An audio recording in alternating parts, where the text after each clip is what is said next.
You are listening to The Growth Signal. My name is Alyssa Nolte, And I'm Cameron Magee. and we're going to get right into it. Cameron, what is your hot take? Well, my hot take is that millions of dollars in sales and marketing and outbounding efforts don't hold a candle to just one single referral. Okay, this is such a good and important topic, and it's so funny that you say this because maybe like a month or two ago, I had someone who had the opposite hot take of everyone's building their business on referrals, and now we can't rely on that. And so I can't wait to have this conversation with you because 100% of my business has been built on a form of referrals. So tell us more about what you mean by that. Well, I can tell the whole story, but just all I would say as a beginning is it's just my life experiences. It's just really what I've witnessed the last probably 3 or 4 years. We've been in business for 15 years. But it's a crazy hot take. But when you ask hot take, like that's the tip of my tongue because it's what I've seen and experienced here recently.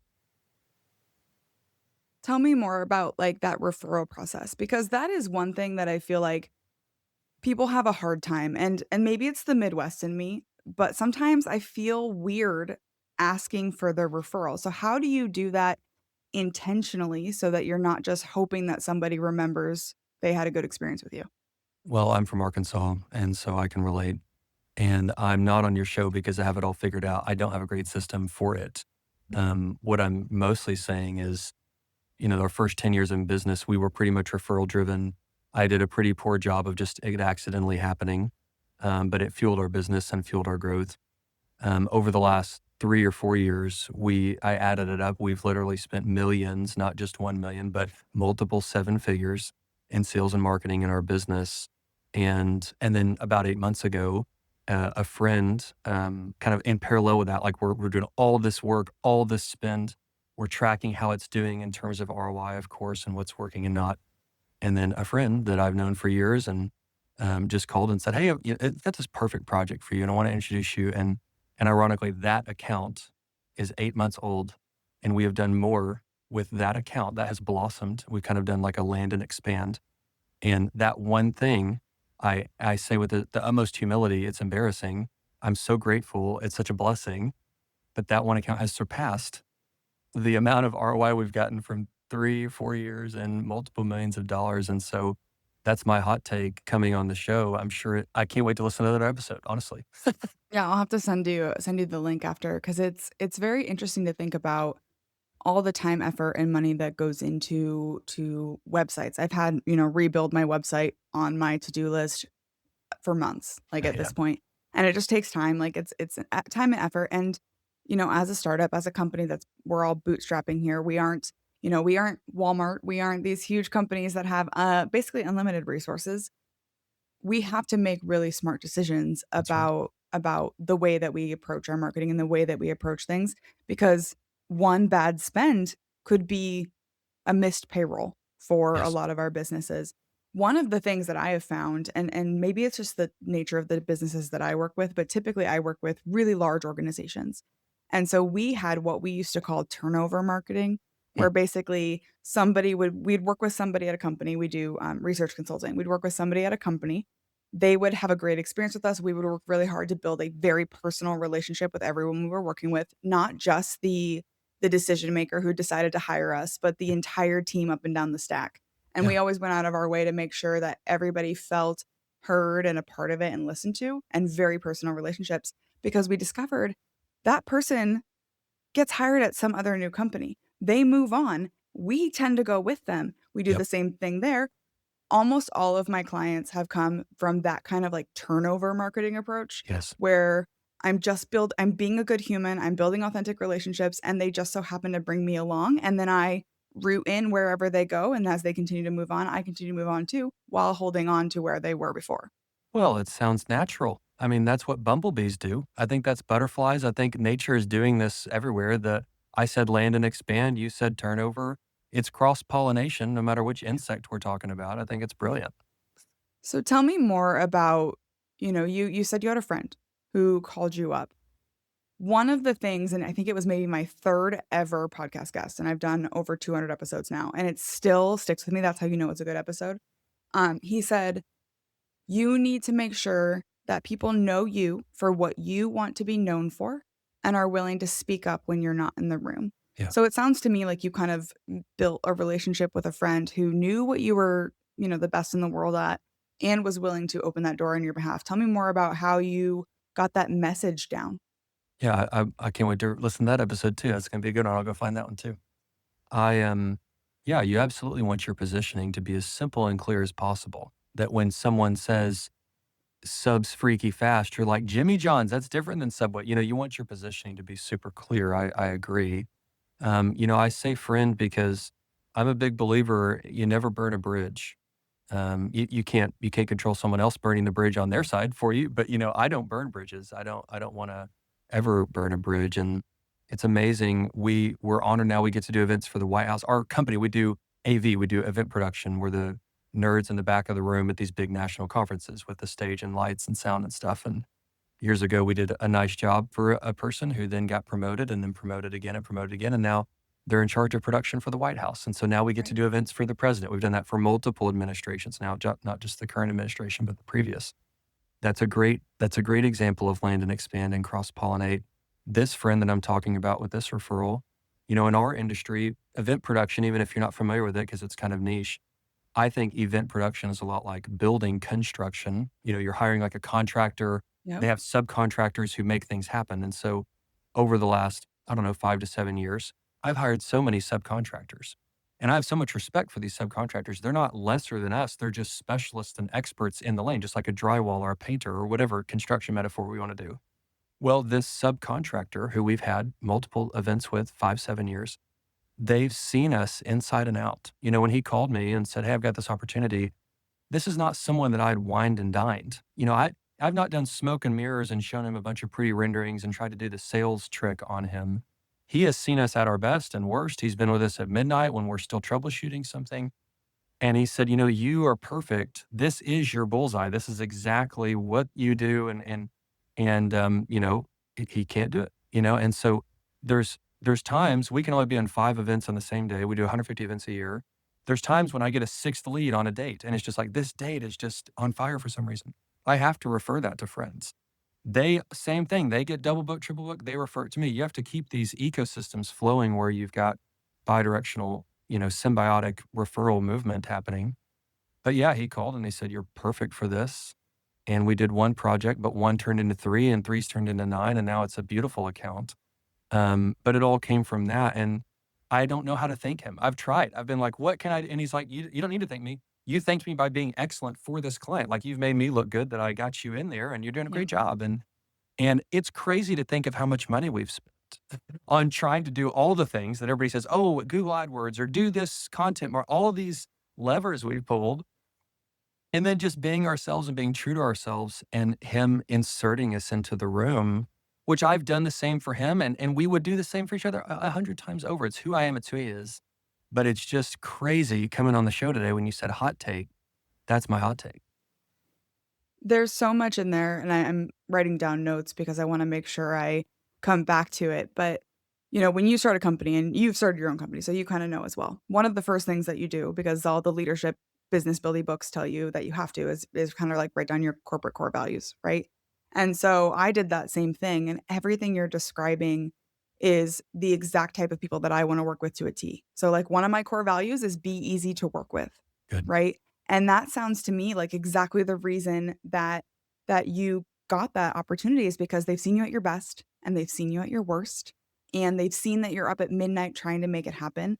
Like, a lot of times, people don't come to me and hire me because they have something easy that can just be like a checkbox thing. I only get the hard stuff, and I feel like once in a while, I really would like something easy, but the reason that I get hired is because we do the hard things, and that's why we get brought to the table. But my most important core value that I tell everybody is, like, my number one thing. I'm a huge believer in the idea of, like, pay it forward, give first, give often, and give without any expectation of anything in return. And that goes to your, like, refer point, right? And to your friend bringing you in. He brought you in not because he thought he would get a kickback or a referral or any kind of thing like that. He just said, "I have a client. I wanna help them. I wanna do what it takes, and this is a guy who I know I can trust. I've seen him at his best, I've seen him at his worst, and I know that if I bring him into this conversation, 1, he'll deliver a great experience for my client, which is important to me, and 2, you know, the ocean is blue enough and big enough for all of us, so maybe we can all just have a little piece of it and be content with our piece. It's been eye-opening, Alyssa, and it's made me rethink a lot of our relationships that we have. Again, vendor is such a weird word. I don't like saying partner. Partner is like the trendy thing to say, but we're not literal business partners. So I don't typically say Right. partner, but we have vendors and we have folks we get wholesale gear from. If we just need a pile of gear on a date, just wholesale. But it has made me really eye open about, I want almost all of the spend that we're having to be a two-way street with someone that could refer back. It's fascinating to think about. Like if we are buying, equipment from a big box operation, that I'm mailing them a check, they are never going to mail me a check ever. But if I can source anything from anyone that may be, and it's so fascinating, it's 2026. This is just how things were 100 years ago. You're the local tire shop. You go down to the hardware store and you get parts. And then guess what? When that hardware store needs tires, they come get it from you. I mean, it's very normal 100 years ago. This is what you do. It's called community. Yeah. But I think we've gotten so cold or dry with just ordering things from Amazon.com or going and getting our groceries at Walmart or whatever, which is nothing wrong with either one of those. I appreciate both those enterprises. But it is different but it's not about scratching my back. It's not really about that I'm expecting it to. It's just making me realize it's amazing. I've paid him hundreds of thousands of dollars over the years. He's done amazing work. I have no regrets. He has no regrets. And then here, this just happens. He didn't set out for that to happen, but here we are. It's beautiful. And I think too, to your point, I worry that we have gotten very transactional at the little guy level. Yeah. Because if you think about it, these types of conversations and relationships are happening at the highest echelons. Like, how often do you hear about? I had a client once actually who he is in charge of a very important, very large organization. He had a friend who owned a competing service to my service. We lost that client for a small, short portion of time because his friend came in and said, "Hey, I bet my team could do it better." And that friend came in and took our business, even though we had been there and like been really entrenched for many, many years. But the CEO had a friend. That Yeah. friend said, "Hey, let me come in." Now we Yeah. did get that business back because he could not do better than us. But at the end of the day, that is really how business gets done. And I think we do ourselves as a disservice as the quote unquote little guys by not thinking in terms of that like open and abundant mindset because and I will say when I work with smaller clients, they are so much harder to work with sometimes Mm. because they pinch every penny. Oh, yeah. Whereas my big clients are like, "Crap, I have to spend $175,000 this week. Can I send you a check?" Yeah. And I'm like, "Yeah, sure, cool." But it's just different for them. And so I think we have to step out of this transactional, like, we're going to fail any day mindset and look around and say, there is enough for me to bring in Cameron because, yeah, sure, could I probably figure out some small scale AV thing or hire some college kid to do it for me on the cheap? Probably. Or could I bring in Cameron, who's a real professional, and have a great event? And maybe I have no part in it whatsoever, but at least I opened a door for someone else, and maybe that comes back to me. Yeah, like a side branch off this conversation years ago when you're saying, you love, that's kind of who you are and your character. I had lunch with a friend and he said, "You should read this book called The Go-Giver." Have you read that one, Alyssa? No, but it's It's going so on my good. list just by Go-Giver. title alone. Well, Go giver. the last thing all of us need is another book recommendation. It's like, who is this guy giving us another dang book to read? But Go-Giver. And so I read it and it was really eye-opening and it made me realize we we're we're super blessed to be where we are and we have had people give us work over the years.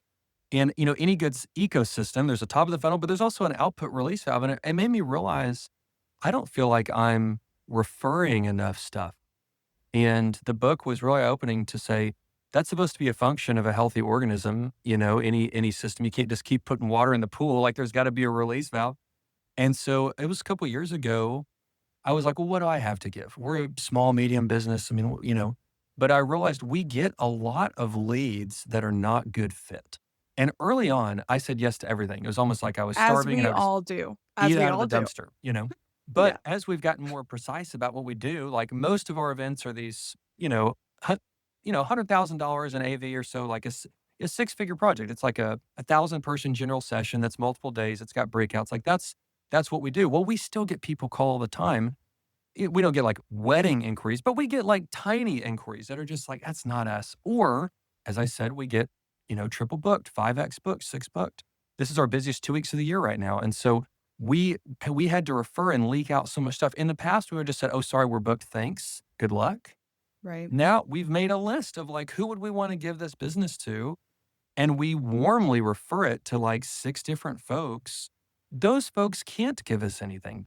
They're they're so small. It's never gonna be a two-way street. We just give it to them. It's not a karma thing. I'm not really talking about like spirituality in that. I'm just saying we flow it through to them, and it makes me realize no matter how big or small you are, we can all, be kind of flowing through and giving like that, and that book changed, my perspective on that because 'cause I've always considered myself the little guy. What could I possibly share? But somebody reaches out and needs a freelancer, if they need a videographer to come do a one-man band thing, we know exactly who to call, and those guys would lay on a train track for me right now. They're just like, I've gotten more business from Cameron referring me than my own marketing. And so they would be an interesting guest if I was like, here's my argument, here's my hot take, and here's 6 guys who I've been sending stuff to.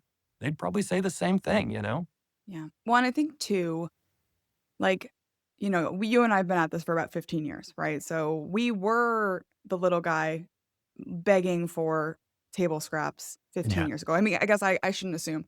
I mean, like, I remember begging people to just give me any ounce of attention and trying Yeah. all of these things and going to those networking events and trying to prove that I had something worth saying and like something worth listening to. And I haven't told this story on the show for a long time, so we'll see if there's any OGs listening. But my first real client came because a friend of mine came into my office and said, "Hey, I have a friend over at Salesforce. He is looking for what you guys do. He doesn't have any budget though, so he kinda needs to go with someone cheap, so he can't go with, like, the big guy he would normally hire because he doesn't have any budget, so I thought maybe you would do it for cheap." And I was like, "Okay, cool." And so he gave me this guy's phone number over at Salesforce, huge company. And I never made the phone call because I'm sitting here thinking like, what is Salesforce gonna want with a little guy like me? I'm too Uh, little to possibly do anything. And uh, so then he comes back to my office about a week later and says, "Hey, you haven't called my friend yet." And I said, uh, "No, because like, what is he really gonna want? We are a tiny little company in Iowa. What is he gonna want with us?" uh. And he picks up my phone and he dials the number and hits call and hands it to me and he says, "You're talking to him right now." What a friend. And then, that turned into a 15-year relationship. I still have a relationship with them today. I have done more business with Salesforce than any of our other accounts, and that is people leave Salesforce, they go to Microsoft, they That's go right. to wherever they go, and then we end up in all these other incredible places, but because I had this "I'm too little" mentality, I Well, would have never made that phone call myself, and I think it's the same thing we have with these referrals. There's probably really talented people out there that we could refer to that are too afraid to ask well, for that opportunity. well. Yeah, that's super humbling. I'm so thankful for your friend that dialed it for you. That's so bold. I love that courage.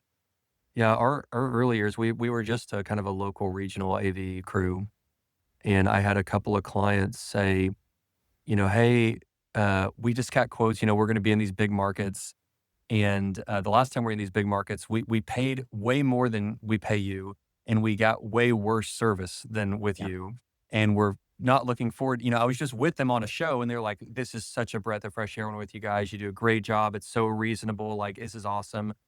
And so, thankfully, I'm so dumb, but one of them said, "Would you quote this show in the other market?" I was like, "Oh, that's my job. I'm supposed to say, well, let me quote it." They're like, "Would you quote it?" And I was like, "Sure." And we quoted it, and they took us to Washington D.C. the next month, and we got back, and then one of them told their friend, "You're not going to believe this."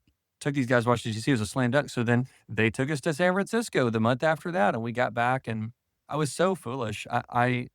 I thought we were pretty hot stuff. I was like, "Oh, they must have really needed us." And the second client said, "No, dummy, like, there's 20 production companies in San Francisco I could have called. I got a quote from you guys saved me 10 grand."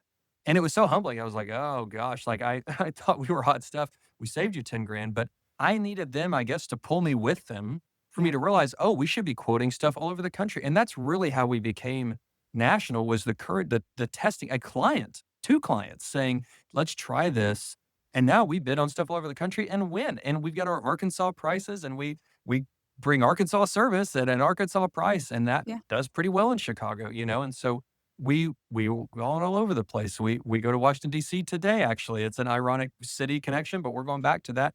city. We just got back from Austin. We were in Orlando before that, Vegas the week before that. We go all over the country, but it started as just being a really good small Arkansas shop. And turns out that's what a lot of people want. And it kind of makes sense. There's a lot of boutique things that have kind of gone that way, but I was short sighted in my vision to realize we need the work because we're from Arkansas. We appreciate that job. So we're going to give 110%. And that means something. So similar stories. I think too, to come back to your original hot take about, the referral, you can spend all this time and money and effort on marketing, but the referrals are really what drives the business. I think it comes back to something that we've kind of been dancing around this entire conversation, but is a fundamental thing that everybody can do. Deliver great experiences for your customers, be worthy of the referral. Yeah, Because there's a lot of businesses these days where I'm doing business with them. I'm giving them my money and my time, which is arguably more valuable than my cash, and I'm just getting really disappointing service. yep, And it's like, why are we letting these companies do this? yep, It used to be that you focus on delivering great service. And unfortunately, I do think delivering great service is a differentiator these days. And sadly. actually caring about your clients and their outcomes and their experiences is a differentiator, which means that you earn the right to get their referral. That's right. Yeah, in the early days when I did like AV when I was a kid, when I was 13, would sell $15 DVDs to parents, at the Pee Wee football game. I appreciated the $15. And so I was like, I've got to give them $20 worth of value for this. Like I just have Yes. to. And it's 2026. And so like most companies have done mergers and acquisitions and have kind of become big or corporations or the founder's no longer there or whatever. And really just at the end of the day, it's humans hiring humans. And so when you take some pride in your work, we're event production, we are AV, but we kind of exist in the hospitality industry, which has forgotten it's the hospitality industry. If you've checked into a hotel lately, some of these banquet staff and stuff, it's incredible. And so we're a breath of fresh air to folks just by taking pride in our work, showing up on time, tucking our shirt in, responding to an email in a reasonable amount of time. Yep. It's amazing and it's sad that that's a differentiator, but it is. So let's act like it. I was on a show last week we did with another Fortune 500 company. And I was leaving. I just dropped by the show for like 36 hours. We were going to be there all week. I wanted to come in. It was only our second show with them. And so I wanted to see them and thank them and everything. And I was leaving and our client's boss grabbed me. She said, "Hey, are you the owner?" And I was like, "Yeah." She said, "Let me get your card." She said, I'm gonna write you guys a letter of recommendation." That's And awesome. I said, "This is very generous of you. And yes, I'm the owner." I shook her hands like, "I haven't even talked to you. I'm so sorry. I've been taking care of him." And she said, "That's what I'm talking about." She said, like unprompted, she's like, "Your company is so service oriented. I'm gonna write you a letter of recommendation." And I was like, "That's so great. I've never even thought to ask for those. I'm so dumb." And the next day, I go back to my office and we got this nice big RFP. One of the first requirements is a letter of recommendation from a recent current client. I was like, "Praise God, look at this, is a miracle." She sends it to me, she sends me the letter, I turn it in, we don't know about the RFP yet, we found out in 2 weeks. But I'm just so blessed and just blown away at just the generosity of, like it's sad to me that stands out, but it truly does. Most Yeah. AV crews are pretty grumpy. Knowing a small shop that does a great job and shows up on time, and it's valuable to folks. And so in kind of a silly humble way. That's just my expectations on life and business that we're going to do that. And apparently that's the top 90 percentile, sadly. And just having a small shop where the owner does come by and talk, like that's not normal compared to the Encores and in-house AV kind of conglomerates of the world. So yeah, I'm super proud of it, but it's also sad too. Listen, but I just its know. fundamentals. I think we get so caught up in the Google AdWords and all these whiz bang things. And it's like, hold on, let's just go back to basics, the fundamentals here. Are we asking for referrals or do we have an engine, which I don't have set up? We've got to systematize this now to say, do you have three other shows and do you have three friends? Because the 5 minutes we spend on that, which is valuable, is probably worth more than the millions of dollars in sales and marketing outbounding. Well, and as I always tell people, like, when I do these shows, I have my 3 standard questions that I ask, right? My hot take, and then, my 2 closing questions. But it occurs to me as I'm sitting here talking to you, like, the question about who you know that I always ask, that's a referral question in a way. Like, Mm, I am asking you to say someone that yep. and refer us all to someone to learn. So on that note, considering all the people that you know or aspire to know, who are you referring us to? Who else should we be paying attention to? I'll give you two. I know you only asked for one. A crazy one, maybe an unattainable one, I don't know. One of my favorite authors from the last 5 years, his name's Dan Sullivan. He wrote a book called Who Not How. He wrote a book, 10X is Easier Than 2X. He wrote a Mhm. book, The Gap in the Gain, that has changed my life. And I go to a quarterly workshop with him. I've been in it for 4 years. I fly to Chicago Is that every 90 Strategic days. Coach? Is that what Yes, you're going to? strategic Yes. coach. I love the And little so comic books they give out. it's amazing. I just got back from my workshop on Friday. I'm in. I drink the Kool-Aid. I'm a big fan of it. It has changed my life. So if we're kind of reaching high, Dan Sullivan. For reaching low, I think there's a person on my staff. Her name's Caitlin. I think she's freaking brilliant. I'm on more and more podcasts now, and I've realized I've done 3 or 4 episodes this past, like, 5 or 6 days, and I was just telling my assistant, we were talking, and she said, "How the episodes been going?" I said, "It's weird. I've been quoting Caitlin on these shows." Like, they'll be like, either I'll say some quote and like, "Ooh, that's really good." I'm gonna write that down. It's like, "That's just something Caitlin said in the office 4 years ago." So, just as like a low key, low tech, I wish Caitlin was on more of these shows because I think some of my best wisdom that I've found rooted in, recent episode you had was talking about leadership. Don't do as I say, do as I do. Caitlin does as she does, and I follow her lead. So yeah, that's who I'd recommend is Dan Sullivan. Her name's Caitlin Hutchison. And if someone is loving this conversation, they wanna get more of you, they wanna have a deeper conversation, or they just wanna follow you online, where can they find you? LinkedIn all day. I love these shows. I love when people connect or follow me on LinkedIn because that makes it a two-way street. The tough thing about the podcast, because I'm used to shows, I can't see the audience. I don't know who's listening to this, and it drives me crazy. So LinkedIn, at least you can follow or connect. I can be like, oh, cool. Who are you? And let's be friends. You can go to our website, avod3.com, if you need an AV team to do your national conference AV. That's not really why I'm here. So yeah, just add me on LinkedIn. And if you are looking for me, you can find me also on LinkedIn, search Alyssa Nolte, and if you find the notorious plant killer, you know you have found the right Alyssa Nolte. I also write on Substack under the publication Alyssa Likes to Talk. Cameron, thank you so much for coming on the show. I loved this breath of fresh air on the idea that hey, we don't have to have gimmicks, we don't have to have, the fancy things, we don't have to overthink it. At the end of the day, we are people buying from people, and relationships at our core is going to be the thing that grows our business. And I love that hot take. Thank you so much for coming on. Thanks for having me. Thanks for listening to today's episode. There are millions of podcasts out there, and something like 70,000 new episodes are released every single day. It's not lost on me how lucky I am to have such an incredible community who show up and support this show. To be a guest or nominate someone who should join me on the pod, head to alyssanolte.com. And if you're looking for ad-free episodes, you can join me on Substack. I post all new episodes of my podcasts and share appearances on other people's shows, plus bonus content and updates on what I'm working on. Search Alyssa Likes to Talk or tap the link in the show notes.